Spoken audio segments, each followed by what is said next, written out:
Um, awesome. Thank you so much, Lou, for joining Under the Hard Hat today on our podcast. Thank you. Of course. I just thought I would jump in and start with something easy. What inspired you to pursue a career in construction tech? Yeah, bridging the gap from construction to technology was an interesting journey.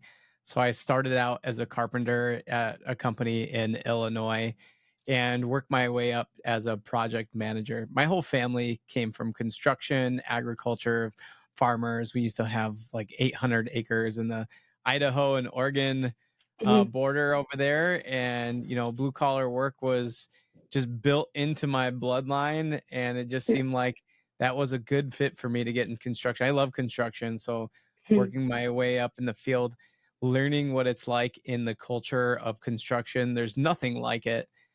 Just the camaraderie in general, even Hmm. the smell of fresh cut wood still gets to me. It's just it has those special feelings, and then also the guys and friends that you make in the field too. I mean, I'm still friends with the Hmm. people that I worked with, and it's close to heart.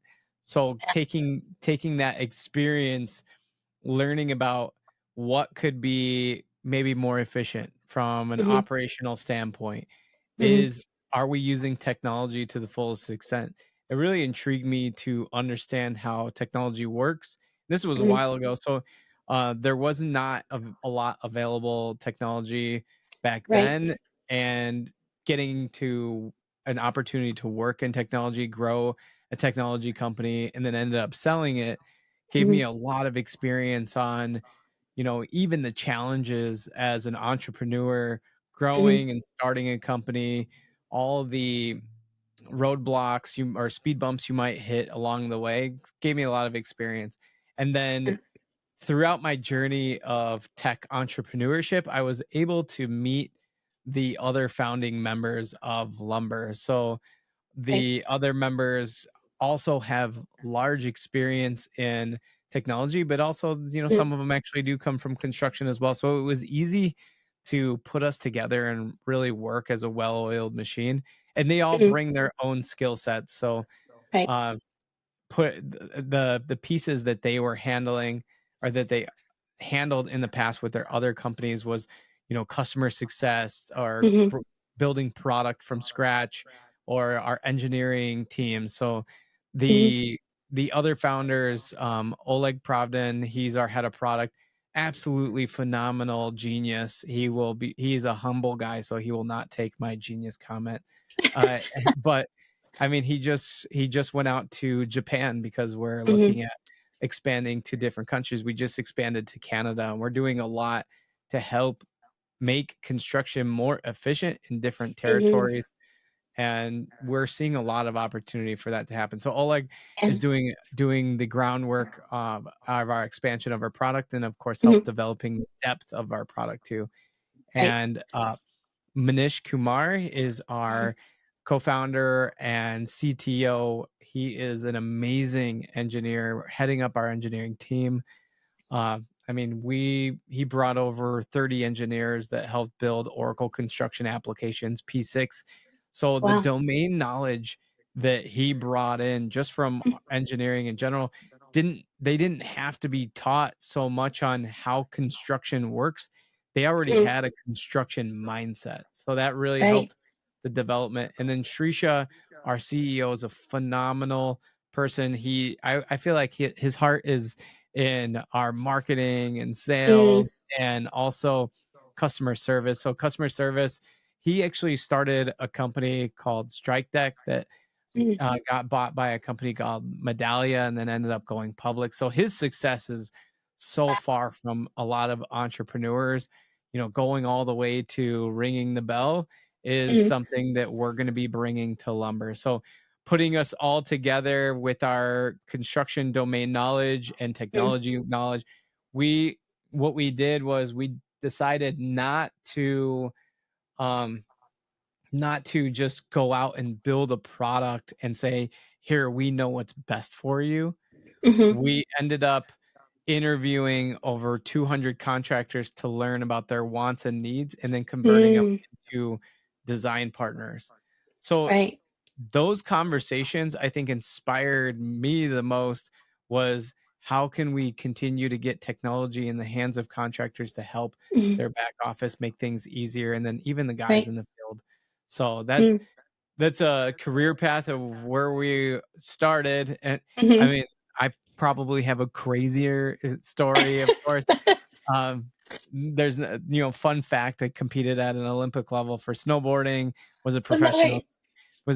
skateboarder, Mhm. did film production, like all these things on the side as we were doing construction. So like, Uh, uh, but that's the thing right there. mhm. If you're doing a job like construction, I feel like you still have a lot of other opportunities too, where you can Mhm. do fun things. You are jumping in, you have money to do things.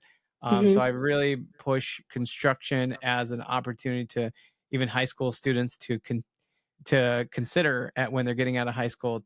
I have family that's going directly into construction, so it's a really Mhm. neat opportunity for them to take on. Yeah, that's amazing, and it's quite the backstory from not just yourself, but from the other co-founders. Yeah, Um, absolutely. when you came together to kind of bring tech into the construction space, was it like a particular tech pain that you wanted to address, or was it just like we need more tech in general? What did that look like? So the pain really came down to the requirements for construction companies regarding payroll. And Mm, what happens a lot in payroll for prevailing wage jobs, they have to create certified payroll. mm, Well, certified or prevailing wage jobs in general, you have to collect a lot of information to understand the actual requirements for the job itself.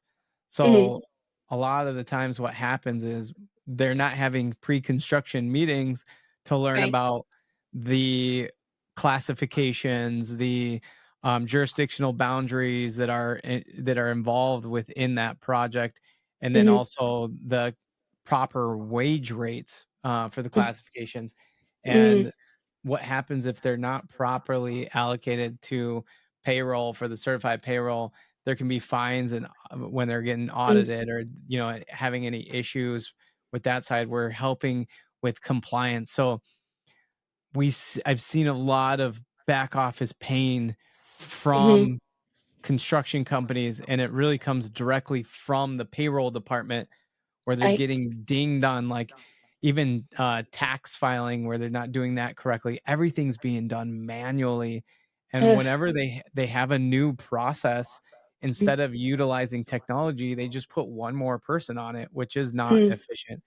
Um, I just had a call today with a company where he was like, we've been doing this since the 80s, and my wife has been doing payroll all these years, and she's ready to retire." So he's like, sure. Wow. but she has all the knowledge. So Yeah. it's like, how can you train somebody in even a year with Mhm, all the knowledge that she has been doing it for, a decade or 2 decades? right. And the answer for him was like automation with Mhm, the technology and payroll. We can automate the entire compliance by using technology and AI. right. And I'll talk more about that in a little bit, but AI is a huge piece to the solution for Mhm, payroll. The answer for him, once I told him what we could potentially do for him, and then mhm, also we file the quarterly and annual taxes for him, we do all the direct deposit money movement. He was yeah. like, "Okay, well, you didn't put like we're not looking to put his wife out of a job, but Yeah. maybe bring on somebody more junior that doesn't Mhm, need the knowledge." And then we also have the AI tools that we can get into the AI side, but the mhm, it just makes it easier for that transition period when somebody's retiring to transfer the knowledge. It doesn't have to be every piece of knowledge that they have. They can mhm, just give them enough on how to utilize the systems that automate the processes for them. So right. that's one piece of the pain point. The other pain point is the adoption of technology in the field.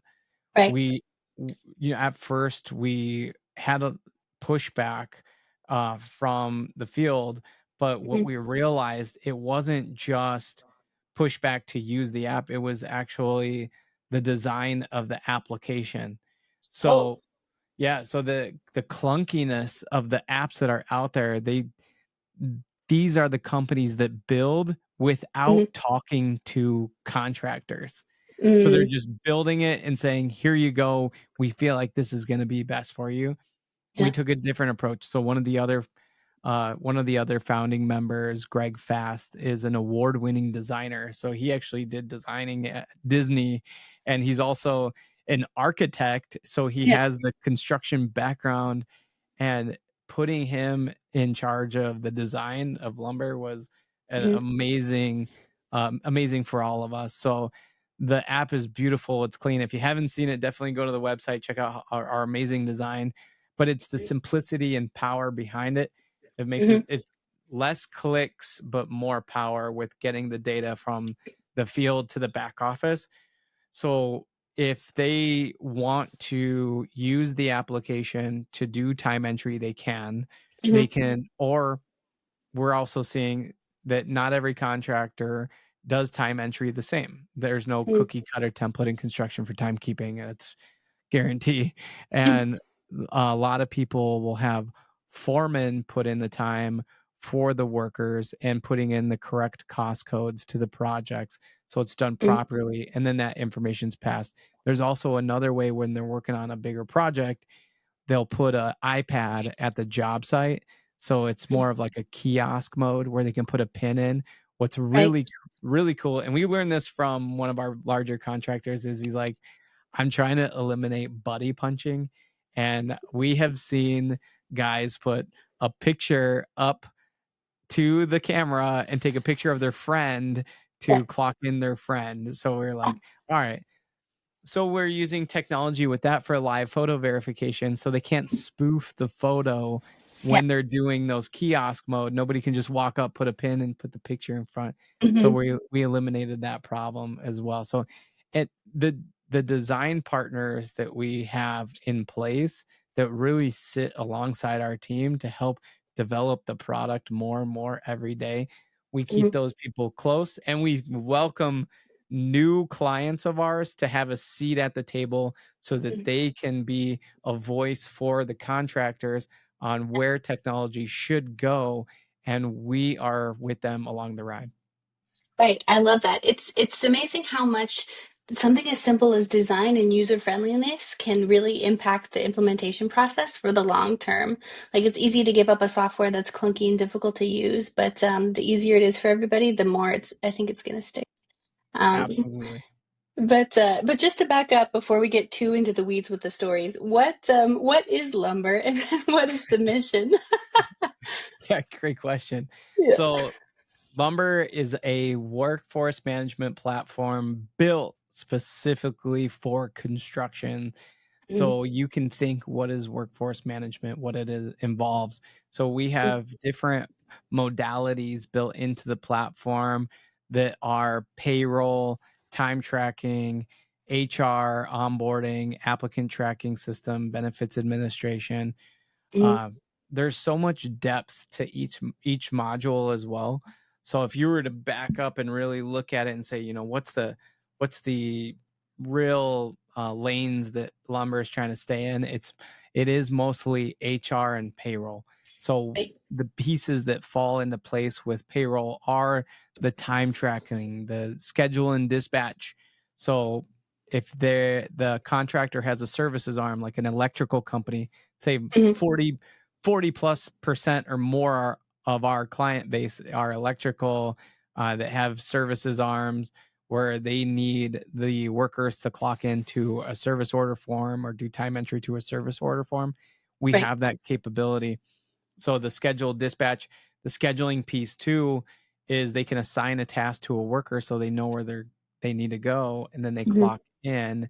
And what the power of that on the back end is, the admins will know who's assigned to which task and where they're mhm, expected to go.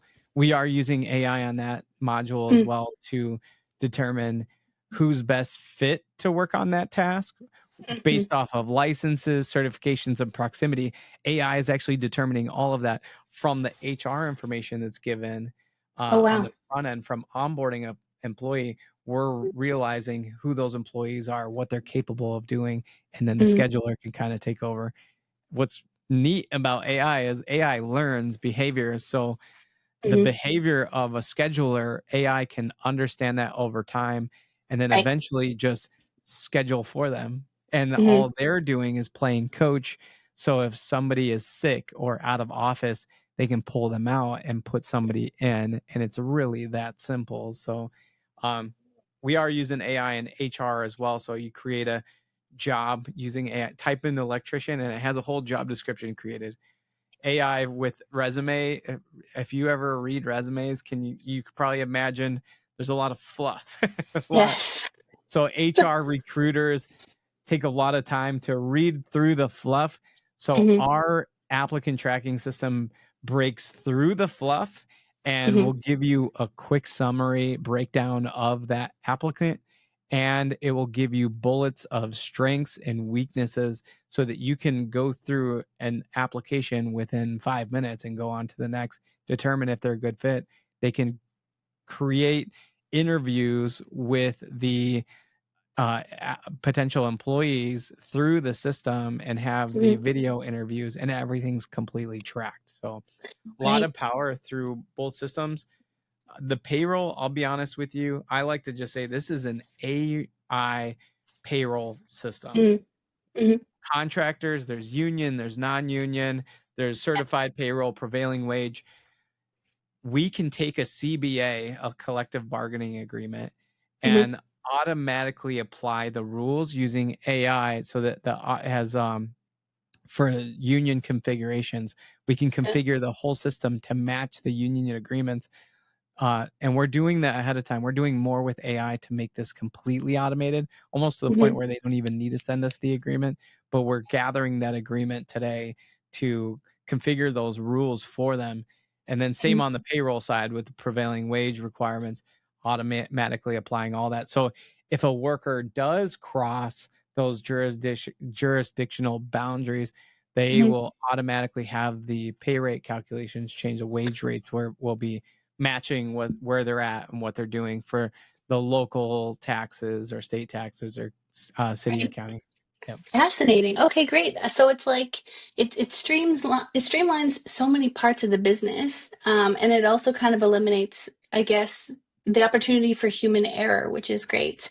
Under the Hard Hat writes constantly about like how the demand for construction globally is not going anywhere. So I feel like if we can get teams to work more efficiently, more quickly, and smarter, that's only going to be an asset.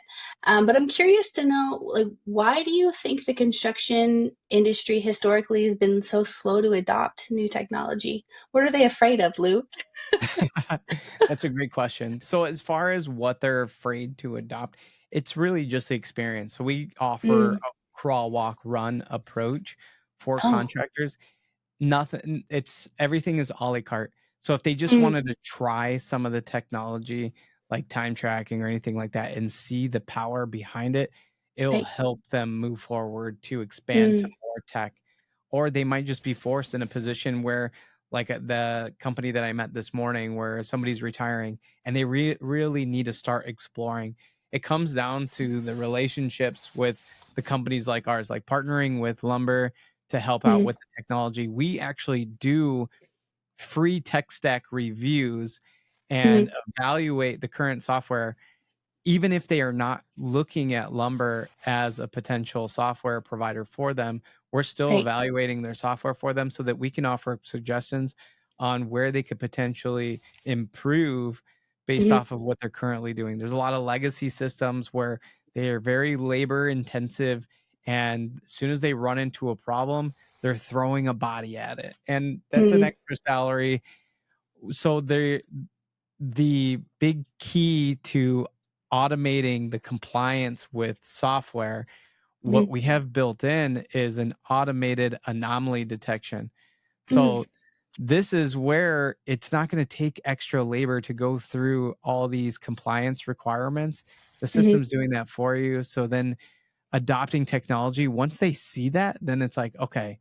Or It might be a contractor that gets in trouble for the first time by Yeah. not being in compliance, and they get a really hefty fine, and they might get sick and tired of paying fines. Mhm. That's a sign to improve your tech so that you can stay in compliance. Right. The technology companies take on the liability of any audits that are happening. There's Mhm. logs that are built into the system, so if you're being audited, CPAs have they can put their hands within the system and pull any logs that are required to go through any tax information, whatever is required. So tech is making the back office super easy. I Mhm. will throw this out there too. With the construction technology in general, what also Mhm. will make it better to adopt and what's super attractive to the younger generation is Mhm. we just acquired a company called BuilderFacts.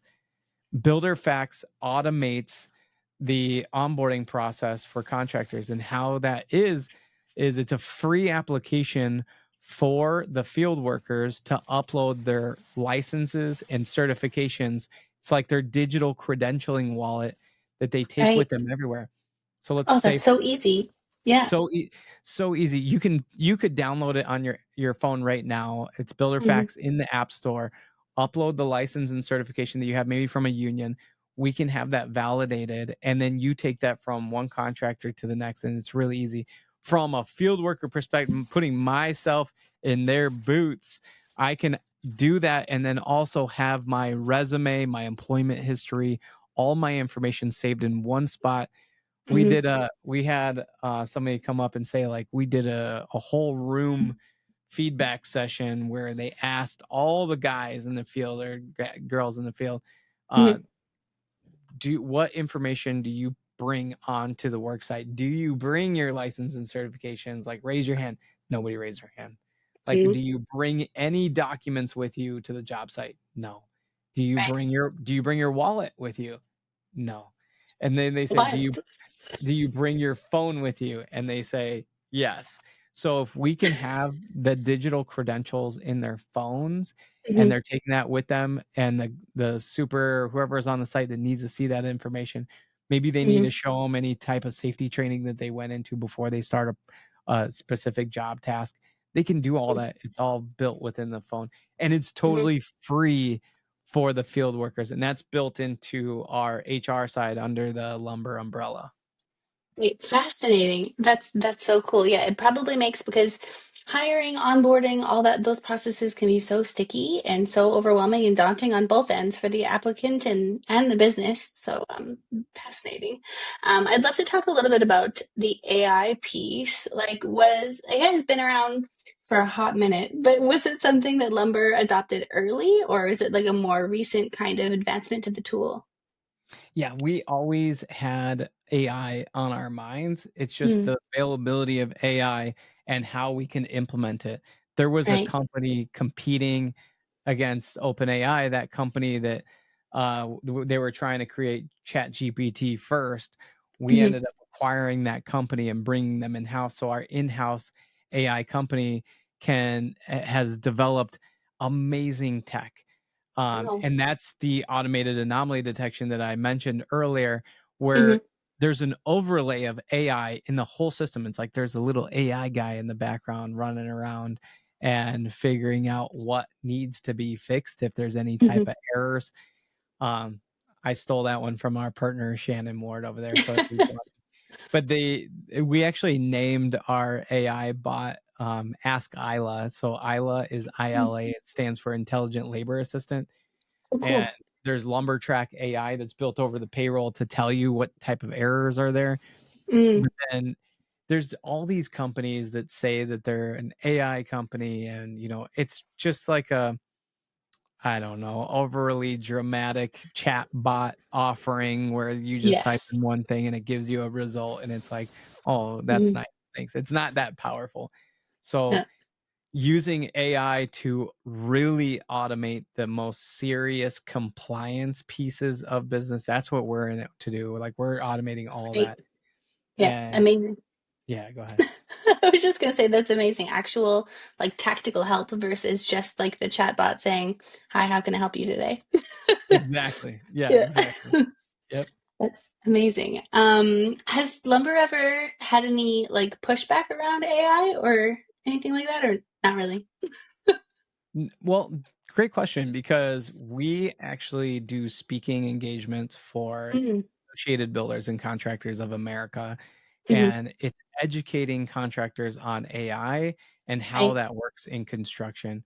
One of the main talking points within that piece is security. So how does it Mm-hmm. work? What to look for? What kind of company should you trust that is doing AI?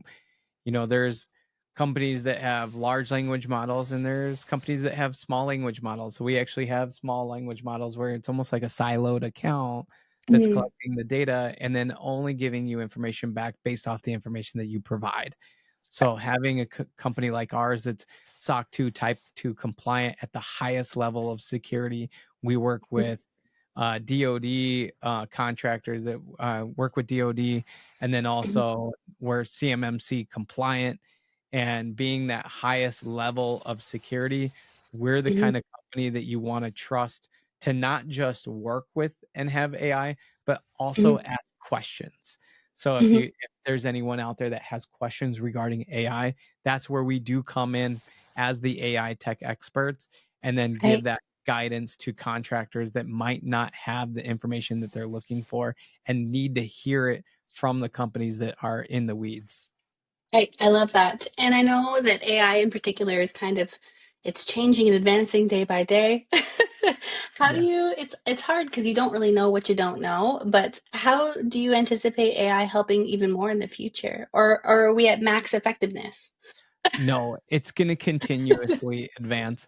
And I'd like to say, like, AI is not going to replace any of the back Mhm.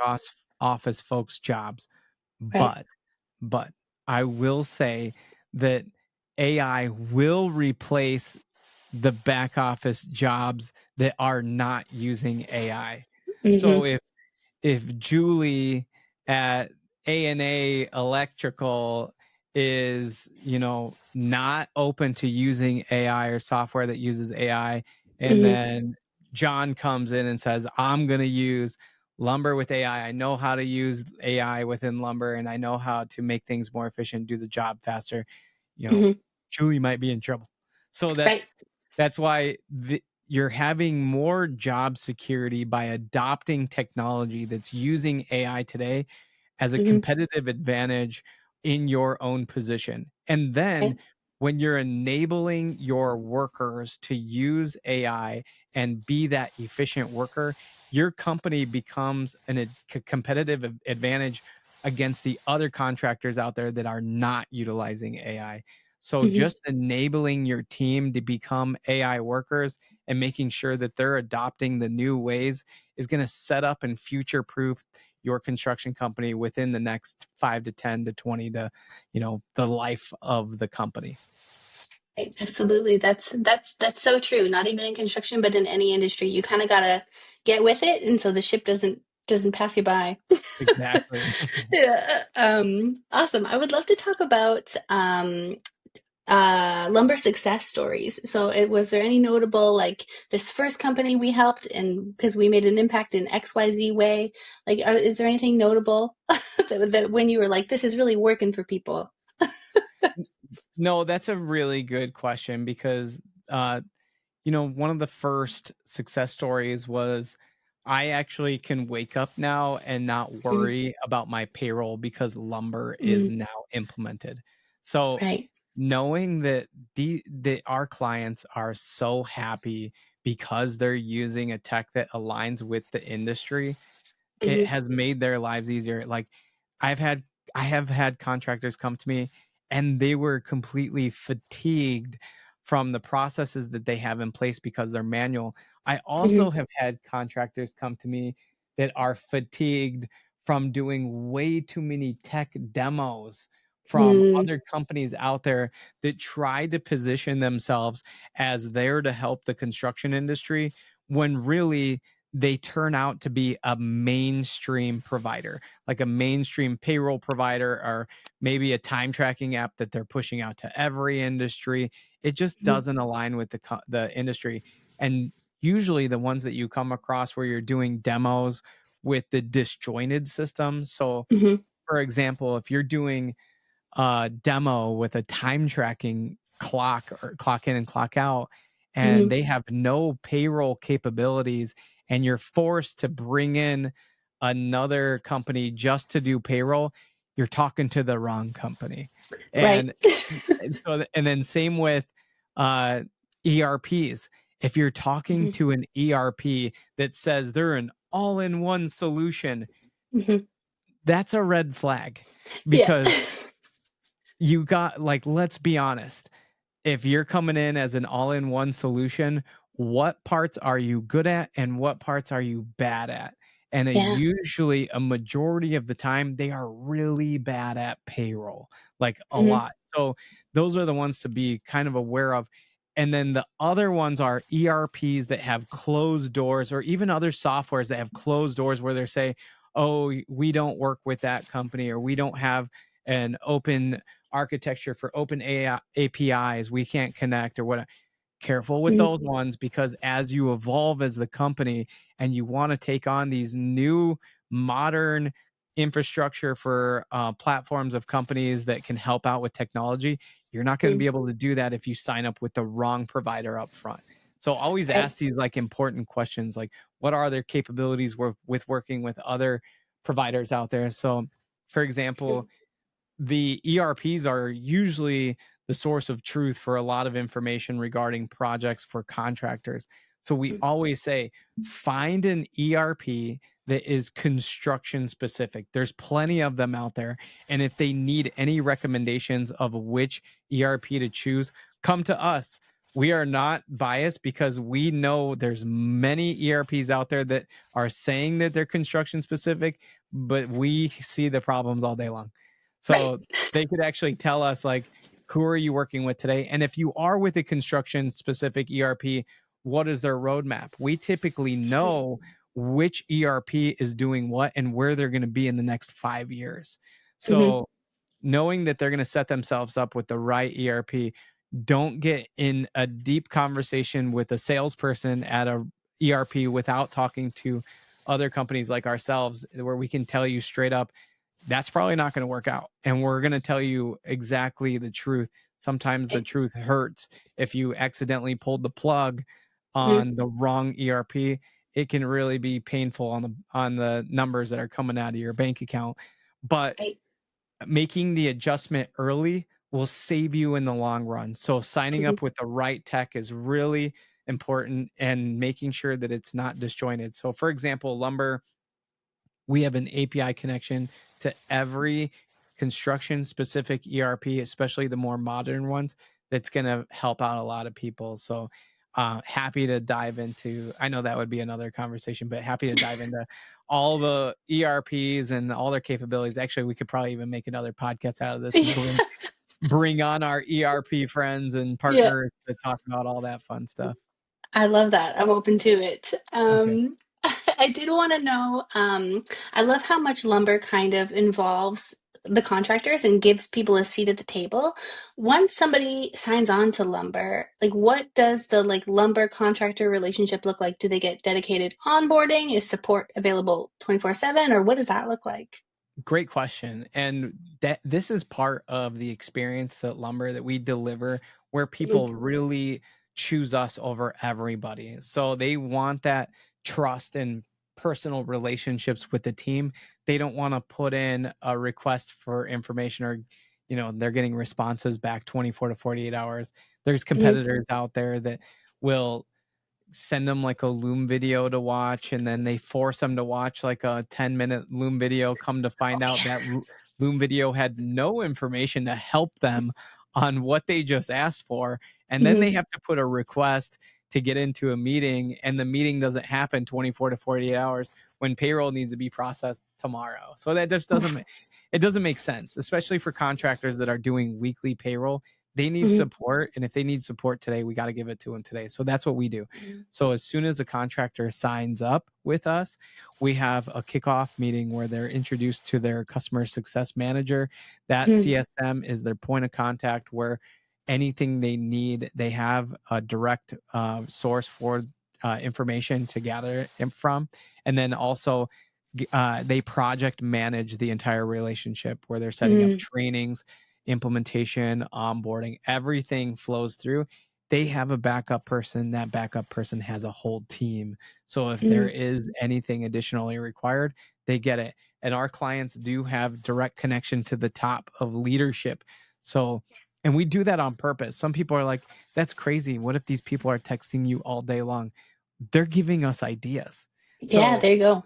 if a contractor says, hey, have you thought about maybe adding this to your product, I'm going to keep that channel open and make sure that they are feeding me that information, so that not only we're helping them, but we're going to eventually be helping a whole lot of other contractors just by keeping that door open. We do not Right. keep a space from leadership to the contractors or even the guys in the field.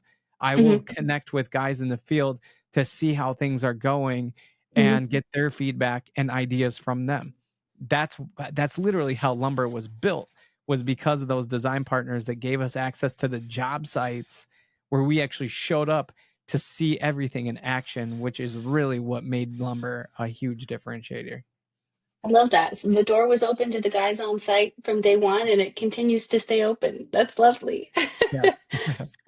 Awesome. Well, just to wrap it up, Lou, I'd love to hear about where people can go to learn more about lumber, but also what's next for the company.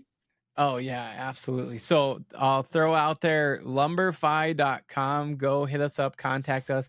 Everybody's open to email me directly. It's lou@lumberfi.com. You can use that email to connect with me on LinkedIn, and then also follow everything that we're doing.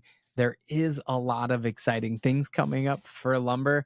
Some things we're saving for early next year releasing, but there's a ton. So Mhm, it's going to be in line with enhancing more capabilities for the service folks, and then the field guys, they're the field workers, and everyone else. We do own constructionowners.com, which we mhm, offer free press releases to be put in to construction companies. We get a ton. It's like the Apple News for construction, where we also will promote under the hard hat, whatever we need, so that Perfect. all the information can be flown over, put over there.